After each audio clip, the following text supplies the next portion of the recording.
कुटे hospital आणि laparoscopy centre, हाडांच्या फ्रॅक्चरच्या सर्व प्रकारच्या शस्त्रक्रिया, दुर्बिणीद्वारे सांध्याच्या शस्त्रक्रिया, दुर्बिणीद्वारे गुडघ्याच्या दोरीच्या शस्त्रक्रिया, modular operation theatre, ICU, ventilator, pathology lab, x ray, 24 तास औषधालय, generator backup, deluxe, semi deluxe, special, semi special rooms, cashless mediclaim, सर्व प्रकारच्या शासकीय विमा योजना, रुग्णांची आपुलकीने काळजी घेणारं सुसज्ज, स्वच्छ, प्रसन्न रुग्णालय, Kute hospital and laparoscopy centre, Tajne Mala, Navin Nagar road, Sangamner, जिल्हा अहमदनगर.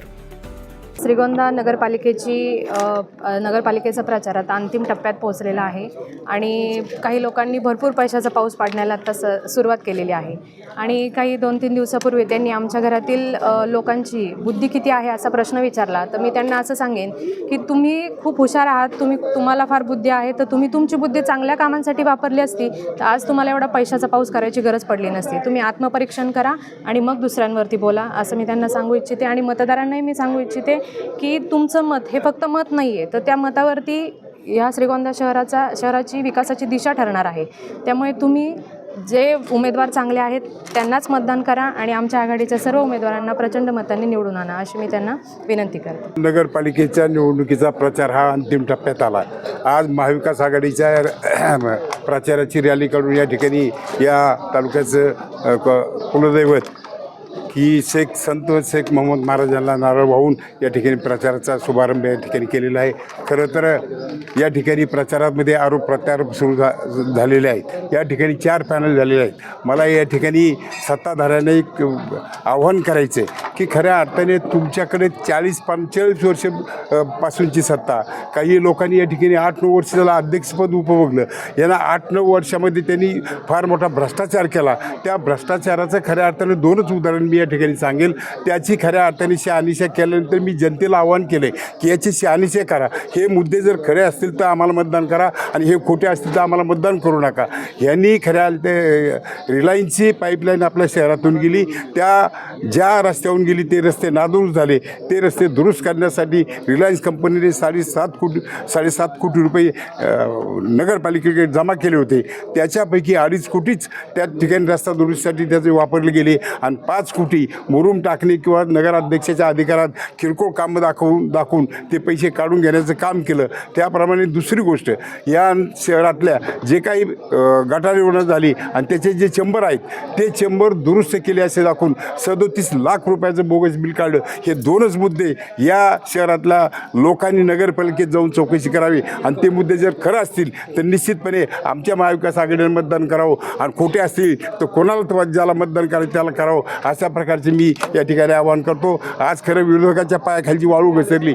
या ठिकाणी ज्यांनी 35-40 वर्ष या तालुक्यात शहरात सत्ता भोगली ते आता खऱ्या अर्थाने आमच्या मुस्लिम बांधवाला, आमच्या व्यापारी बांधवाला या ठिकाणी दम देतात. तुम्ही बाजार कसे करतात, तुमच्या याचं अतिक्रमण काढू अशा प्रकारची दमबाजी सुरू केली. त्या दमबाजीला कोणी भीक घालणार नाही आणि आता महाविकास आघाडीच्या पाठीमागं या शहरातली जनता ठामपणे उभी राहिली आणि सगळ्यांनी निर्णय घेतला आहे की आता महाविकास आघाडीशिवाय पर्याय नाही. हा श्रीगोंदा शहर हे सुरक्षित आणि सुंदर बनवायचं असेल तर महाविकास आघाडीला मतदान केल्याशिवाय पर्याय नाही. अशा प्रकारचं लोकांमध्ये चर्चा आणि निर्णय झाल्याचे निश्चितपणे या ठिकाणी आढळतं आहे आणि महाविकास आघाडी निवडून येईल असा विश्वास या निमित्ताने मी व्यक्त करतो. मागच्या वर्षी मी अतिशय प्रामाणिकपणे त्यांना मदत केली, त्यांना निवडून आणलं आणि 1 वर्ष ते आमच्यावर राहिले. 1 वर्षानंतर त्यांनी भारतीय जनता पार्टीचे 11 नगरसेवक यांच्याबरोबर त्यांनी उर्वरित कार्यकाळ उपभोगला. मी आता जे भ्रष्टाचाराचे 2 मुद्दे या ठिकाणी सांगितले त्या 2 मुद्द्याला खऱ्या अर्थाने शिवसेना ही जबाबदार आहे आणि त्याबरोबर या ठिकाणी भारतीय जनता पार्टीचे 11 नगरसेवक ही जबाबदार आहेत. म्हणून या दोन्ही शिवसेना असेल किंवा भारतीय जनता पार्टीचा पॅनल असेल याला कुणीही मतदान करू नये अशा प्रकारचं आव्हान या निमित्ताने मी करतो. नगरपालिका झाल्यापासून तर या क्षणापर्यंत मी अनेक लोकांना नगराध्यक्ष म्हणून निवडून आणलं, अनेक लोकांना मी उपाध्यक्ष केलं, अनेक लोकांना नगरसेवक म्हणून या ठिकाणी केलं. मी माझ्या आयुष्यात कोणाला पाडण्यासाठी नाही तर मी निवडून येण्यासाठी पॅनल करत असतो. मी या निवडणुकीमध्ये आघाडीच्या वतीने माझ्या सुनबाईला या ठिकाणी नगराध्यक्षपदासाठी उभं केलं. ते कोणाला पाडण्यासाठी वाढवण्यासाठी नाही तर ते निवडून आणण्यासाठी केलं. मला या निमित्ताने एक गोष्टीचा खुलासा करावासा वाटतो.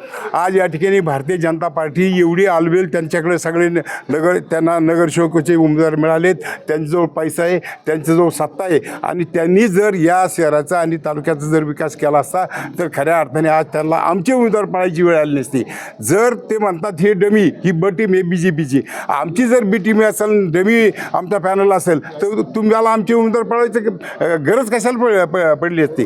आज खऱ्या अर्थाने त्यांच्या पायाखालची वाळू आज घसरलेली आहे आणि पराजय त्यांच्या डोळ्यासमोर दिसतोय. म्हणून आज पैशाच्या जोरावरती आमचे उमेदवार त्या ठिकाणी फोडण्याचा कार्यक्रम केला आहे. आमच्या वार्ड नंबर 1 मधला वराडे नावाचा उमेदवार, त्याला 50 लाख रुपये दिले आणि त्याला फोडून त्याचा काल पाठिंबा या ठिकाणी जाहीर केला. आम्हाला जे ऐकू येतं की समोरचे जे काही उमेदवार आणि त्यांचे नेते त्यांच्यामध्ये आपसात मोठ्या प्रमाणामध्ये गटबाजी निर्माण झालेली. या ठिकाणी पैशाचा वगैरे काही आवाज येतोय. आमचे उमेदवार हे सर्वसामान्य आहे. आदरणीय पवारसाहेब असतील, उद्धवसाहेब असतील किंवा या काँग्रेस आईचे बाळासाहेब थोरात, ही जी नेते मंडळी ती आमच्या पक्षामध्ये सातत्याने समाजसेवा आणि राजकारण करणारी मंडळी आहे. मी एवढंच सांगेल की आमच्या या महाविकास आघाडी सर्वसामान्य उमेदवार या ठिकाणच्या कमिटीने निवडले. मग साजनभाई असतील, बाबासाहेब असतील आणि काँग्रेसचे आमदार उगले साहेब, पहिल्या मीटिंगला या ठिकाणी आम्ही सगळे उपस्थित होतो. त्यावेळेला निर्णय झाला की आपल्याला जनतेला पसंत पडणारे उमेदवार निवडून द्यायचे आणि उभे करायचे आणि तीच परिस्थिती या शहरामध्ये राहणार आहे. अनेकांचा अनुभव घेतलेला आहे की काही टीका एकमेकावर करत असले तर त्याचा काही उपयोग होणार नाही आणि आमच्या आघाडीचे या ठिकाणी असणारे 20 उमेदवार आणि नगराध्यक्ष गौरीताई हे सगळे यशस्वी होतील आणि ही सत्ता आमच्या महाविकास आघाडीच्या ताब्यामध्ये येईल अशा प्रकारचा एक विश्वास या शहरातल्या सर्वसामान्य माणसाचा कानोसा घेतला तर आम्हालासुद्धा तशा पद्धतीचा निर्णय या ठिकाणी होईल असं वाटतं. उमेदवारांच्या प्रचाराचा या ठिकाणी नारळ वाढवण्याचा कार्यक्रम झालेला आहे. खऱ्या अर्थाने या शहरामध्ये एक वेगळं चित्र या निवडणुकीच्या माध्यमातून पाहायला मिळत आहे. ते म्हणजे धनशक्तीच्या विरोधात जनशक्ती ही अशी निवडणूक आपल्याला पाहायला मिळणार आहे. तुम्ही पाहिलं असेल या निवडणुकीच्या प्रचारामध्ये एक विशेष तुम्हाला गोष्ट जाणवली असेल. या प्रचार यंत्रणेत, महाविकास आघाडीच्या प्रचार यंत्रणेत एक सर्वसामान्य घरातील लोक या निवडणुकीला उतरलेले आहेत. उमेदवारसुद्धा एक सुसंस्कृत आणि समाजासाठी धावून जाणारे उमेदवारसुद्धा या निवडणुकीत या महाविकास आघाडीने उभे केलेले आहे. त्यामुळे निश्चित जनता या सर्वसामान्य उमेदवाराच्या मागं उभी राहील. आमच्या नगराध्यक्षपदाच्या उमेदवारसुद्धा बाबासाहेब भोस यांच्या सुनबाई आहे. बाबासाहेबांबद्दल जर तुम्ही पाहिलं असेल की या शहरामध्ये रात्री अपरात्री अडचण आल्यानंतर मदत करणारा म्हणून कोण नेता जर असेल ते म्हणजे बाबासाहेब असेल. त्यांनी जे या श्रीगोंदा शहराच्या जडणघडणीमध्ये काम केलं त्या अनेक वर्षाच्या कालखंडामध्ये अनेकांना आधार दिला, अनेकांना मदत केली. त्याचासुद्धा या निवडणुकीमध्ये निश्चितपणे फायदा होईल आणि आमच्या गौरीताई असो किंवा आमचे सर्वच महाविकास आघाडीचे उमेदवार निवडून येते. त्यामध्ये आमचं चिन्ह तुतारी वाजवणारा माणूस, हाताचा पंजा आणि मशाल ही चिन्ह आहे आणि निश्चित एक खात्री आणि विश्वास आहे. श्रीगोंद्याची जनता ही नेहमी प्रस्थापितांच्या विरोधात लढत असते. माझ्या निवडणुकीमध्ये जे घडलं तेच या निवडणुकीमध्ये घडण असा एक विश्वास आहे. आमची महाविकास आघाडी आज पॅनलचे नेते बाबासाहेब भोस असो, आमचे शिवसेनेचे उपनेते साजनभाई असो किंवा आमचे काँग्रेसचे नेते हेमंततात्या उगले असो, हे एकसंघपणे या निवडणुकीला सामोरं गेले. आमचे शिवसेनेचे सुद्धा या ठिकाणी मंडळी आहे. हे सगळे एकत्र एका ताकदीने निवडणूक लढवत आहे आणि समोर महायुतीमध्ये बिघाड झालेला आहे. सत्तेचं ओढाताण त्यांच्यामध्ये चालू आहे. हे जनतेच्या लक्षात आलेले आहे. त्याच्यामुळं ह्या गोष्टीचा सुद्धा आम्हाला निश्चित फायदा होणार आहे. राजकारणामध्ये तुम्ही पाहिलं असेल निवडणुकीच्या कालखंडामध्ये ज्या पॅनलच्या ज्या उमेदवारांच्या पायाखालची वाळू सरकलेली असते तेच पॅनलचे प्रमुख अशा पद्धतीने कृत्य करत असतात। याचा अर्थ आमच्या मतदारांना दम देण्याचा प्रयत्न केला जातो, समोरच्यांच्या हाताचंच काही राहिलं नाही। त्यांच्या लक्षात आले जनता आपल्या आत्तापर्यंतच्या भूलथापांना बळी पडली, आता या पुढील कालखंडामध्ये बळी पडणार नाही, त्यामुळे ही दमबाजी चालू आहे। सर्वात महत्त्वाच्या आमच्या नगराध्यक्षपदाच्या उमेदवार महिला आहेत। आमच्या पॅनलमध्ये 50%पेक्षा जास्त महिला आहेत, त्यामुळे निश्चित महिला ही माझी सक्षम झाली पाहिजे। महिला ही कुटुंबात डिपेंड न राहता ती कुटुंब प्रमुख झाली पाहिजे। अशा पद्धतीने महिला सक्षम करण्याचं काम येणाऱ्या कालखंडामध्ये केलं जाईल। आपण आपल्या गाडीची सर्व्हिसिंग रेग्युलर करतो, मात्र आपल्या शरीराच्या सर्व्हिसिंगचं काय? तर काळजी करू नका, कारण संगमनेरमध्ये आपल्या सेवेत दाखल झालंय ॲजिलस डायग्नोस्टिक्स।